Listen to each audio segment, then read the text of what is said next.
साथियों, शिक्षक अभ्यर्थियों की समस्या समाप्त होती नजर ही नहीं आ रही है। तमाम शिक्षक अभ्यर्थियों को कल हमने कहा था कि हमारा आखिरी वीडियो है। हम वाकई में लाचार थे, हताश थे और स्वाभाविक है निराश तो होना ही होता है जब अभ्यर्थी साथ नहीं देते हैं, लोग शेयर नहीं करते हैं वीडियो को। लेकिन शिक्षक अभ्यर्थियों के लिए जिस प्रकार से हम लगातार संघर्ष कर रहे थे, विगत कई वर्षों से संघर्ष कर रहे थे, आपने कल की वीडियो में देखा है। नहीं देखा है तो इस वीडियो को देख लीजिएगा। उस वीडियोस में जब हम निराश मन से हमने कहा था कि हम वीडियो बनाना अब छोड़ देंगे, हम तमाम मुद्दों को उठाना छोड़ देंगे, हम नहीं आवाज उठाएंगे, नहीं संघर्ष करेंगे, नहीं लड़ेंगे सरकार से, नहीं लड़ेंगे उन समस्याओं से आपके लिए जो आपको तकलीफ देता है। लेकिन जब हम निराश होकर के ये वीडियो डाले थे तो तमाम शिक्षक अभ्यर्थियों ने देखिए कितना सारा कमेंट किया और सबका एक ही इरादा था, नहीं भैया हम लोगों की आवाज को आप जरूर उठाते रहिए, क्योंकि आप आवाज जोरदार तरीके से उठाते हैं, तमाम अभ्यर्थियों की समस्या को दिखाते हैं। चाहे वो अधिक उम्र के शिक्षक अभ्यर्थी का निवेदन हो, कमेंट में आप यहां पढ़िए किस तरह से शिक्षक अभ्यर्थियों ने अपना विचार व्यक्त किया, अपना दर्द व्यक्त किया, अपनी भावनाओं को व्यक्त किया और सबों ने मिलकर के एक स्वर में कहा, नहीं भैया साहित्य आजकल से जन जन की आवाज उठनी चाहिए। सरकार के तुष्टीकरण की राजनीति का भांडाफोड़ होनी चाहिए। तमाम लोगों का, चाहे वह अभ्यर्थी हो या तमाम तरह के शिक्षा जगत के जो अपडेट्स हैं वह मिलती रहनी चाहिए। शिक्षक अभ्यर्थी लगातार कह रहे थे कि भैया स्टेट सेकेंड फेज की आप आवाज उठाते रहिए। हमने कमेंट में पढ़ा, कई सारे चीजों को देखा। शिक्षक अभ्यर्थी डोमिसाइल की बात कर रहे थे, शिक्षक अभ्यर्थी जो है कि जो बीपीएससी टीआरई 4.0 की रिक्तियों से संबंधित है या उसमें डोमिसाइल लागू होगी, इनसे संदर्भ में बात कर रहे थे। सत्र 22-24 वाले, 23-25 वाले की अपनी समस्या है उन पर बात कर रहे थे। सबने मिलकर एक स्वर में कहा, नहीं भैया शिक्षक अभ्यर्थियों के लिए, तमाम आम आवाम के लिए आप उनकी आवाज बनकर वीडियो जारी रखिए। जब हम हताश थे, निराश थे, हमने विश्वास अपने आप में यह कर लिया था कि अब हम नहीं करेंगे काम, अब हम नहीं बनाएंगे वीडियोस। लेकिन आप लोगों ने जिस प्रकार से कमेंट किया, हम फिर आपकी चीजों को देखकर हैरान और परेशान होकर हमने सोचा कि भाई साहब ये हो क्या रहा है। जब हम वीडियोस ना बनाने का ऐलान कर रहे हैं तो अभ्यर्थी कह रहे हैं कि भैया समस्या खत्म नहीं हुई है, आवाजें उठनी चाहिए और निरंतर आप उठाइए, हम साथ हैं। हर अभ्यर्थियों ने कहा हम साथ हैं। तो साथियों, आपने जो हमसे वादा किया कि आप साथ हैं, तो आपके बलबूते हम फिर से आपके सामने प्रस्तुत हुए हैं और निश्चित तौर से हम आपसे वादा करते हैं कि एक एक मुद्दा जो आपकी समस्याएं होंगी, साहित्य आजकल का जो उद्देश्य है जन जन की आवाज बनना, वह हम आज से पुनः स्टार्ट करेंगे, शुरू करेंगे और आपको तमाम अपडेट से रूबरू कराते रहेंगे। लेकिन आज हम बात करेंगे बिहार के शिक्षक अभ्यर्थियों का सबसे जो मूल समस्या है बीपीएससी टीआरई 4 को लेकर, और उस 4 में डोमिसाइल को लेकर, रिक्तियों को लेकर आज इस पर बात करेंगे। अधिक उम्र के शिक्षक अभ्यर्थियों पर बात करेंगे। तमाम सत्र 22-24 और 23-25 के लिए जो स्टेट फेज 2 की है उस पर बात करेंगे और स्टेट का परीक्षा देकर ओवरेज में चले गए उन तमाम साथियों पर हम बात करेंगे। वीडियो को अंत तक देखिएगा कि क्या कुछ हो रहा है, समझ जाइएगा। चलिए करते हैं शुरुआत। उससे पहले नमस्कार, मैं हूं हरे कृष्ण प्रकाश और आप देख रहे हैं साहित्य आजकल। साहित्य आजकल का मतलब ही है वह सच्चाई जो जाननी आपके लिए है बेहद आवश्यक। साथियों, आप चैनल पर हमारे नए हैं तो सब्सक्राइब कीजिएगा और अपने तमाम साथियों तक एक बार जरूर शेयर करिएगा और अपना वादा नहीं भुलाइएगा, क्योंकि आपके ही वादे पर हम वीडियोस शुरू कर रहे हैं। देखिए, बड़ी जानकारी जो निकलकर सामने आई है बीपीएससी टीआरई 4 को लेकर, वह बड़ी जानकारी सबसे पहले हम बता दें कि यह बहाली को लेकर जो संशय है शिक्षक अभ्यर्थियों के मन में, कई तरह के संशय उत्पन्न कराए जा रहे हैं, जोर जबरदस्ती कराए जा रहे हैं, ताकि आप दिग्भ्रमित हो जाएं, आप हताश हो जाएं। चिंता का कोई विषय नहीं है। हमने पहले ही आपको कहा था, आज से कुछ दिन पहले हमारा वीडियोस आप देखे होंगे, जिसमें हमने कहा था लिख कर रख लीजिए, बीपीएससी टीआरई 4 आ रही है। अभी भी कह रहा हूं लिख कर रख लीजिए, क्योंकि जानकारी हमारे तक लगभग आ चुकी है और आधिकारिक जब तक नहीं होगा तब तक हम भी नहीं आपको बताएंगे, लेकिन एक अनुभव अंदाज तो बता ही सकते हैं। टीआरई 4 एकदम आ रही है, ठीक है, और इसमें वैकेंसी की भी संख्या अच्छी खासी है, लेकिन सबसे बड़ा सवाल है क्या अधिक उम्र वालों को इसमें छूट मिलेगा? तो साथियों, अधिक उम्र वालों के लिए सरकार को चिंतन करनी चाहिए। सरकार के पास अधिक उम्र के शिक्षक अभ्यर्थियों को पहुंचनी चाहिए और उनसे निवेदन करने चाहिए, और वाकई सरकार को अधिक उम्र के शिक्षक अभ्यर्थियों के हित में फैसला भी लेनी चाहिए। आखिर अधिक उम्र के शिक्षक अभ्यर्थियों के पीड़ा को समझेगा कौन?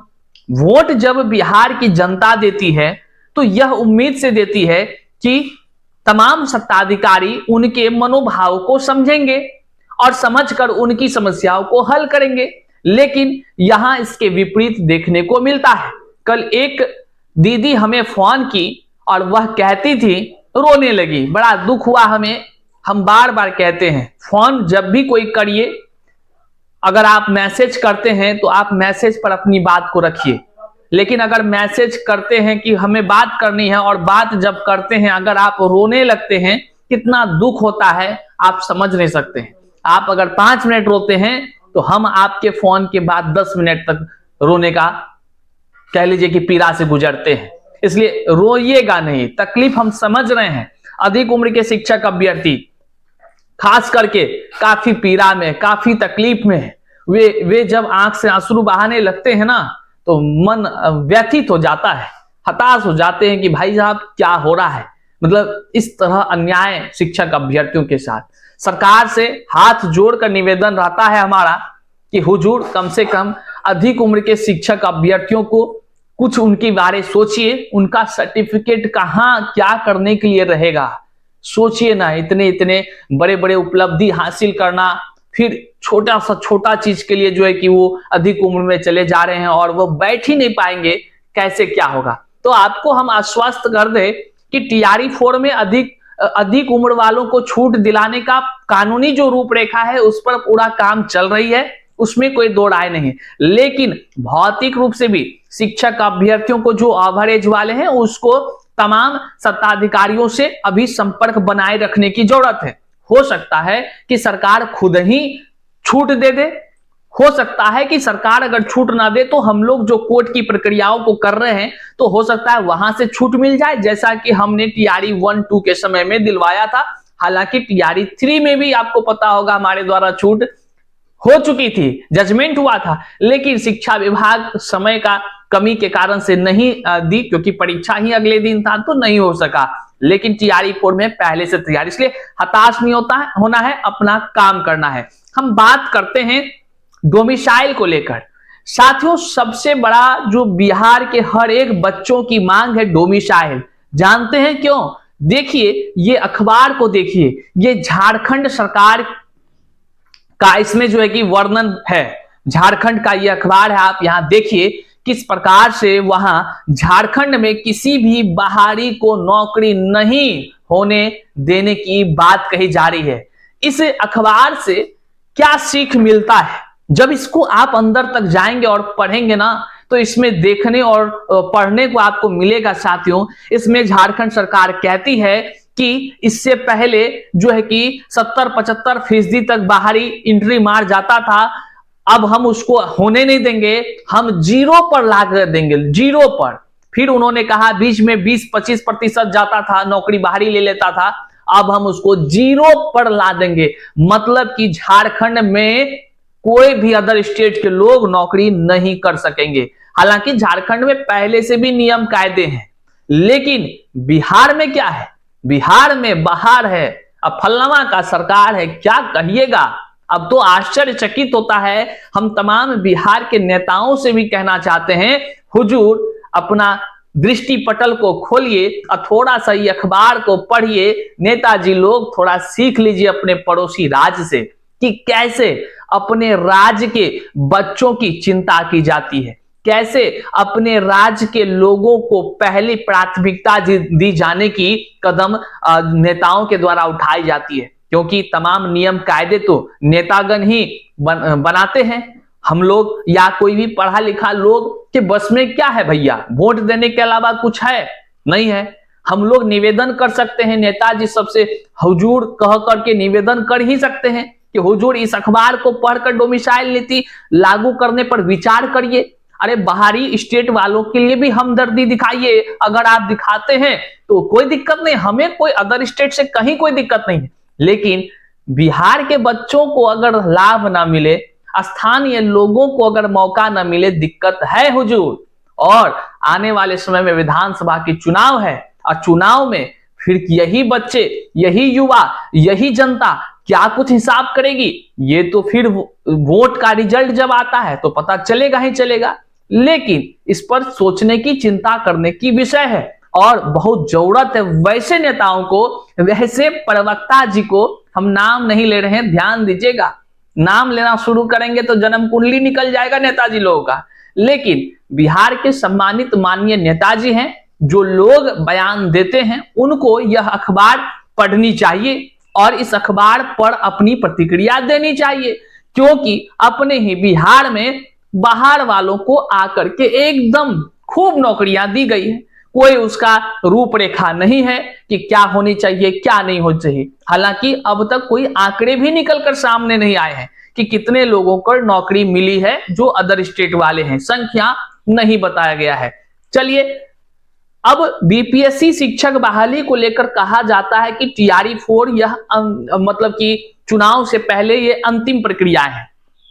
इसमें जो 2022-24 सत्र के अभ्यर्थी हैं, 23-25 सत्र के अभ्यर्थी हैं, वो भी बेचैन है, परेशान है, हताश है, निराश हैं और सोच रहे हैं सरकार उनको भी बैठने का मौका दे। वाजिब भी है और स्वाभाविक है।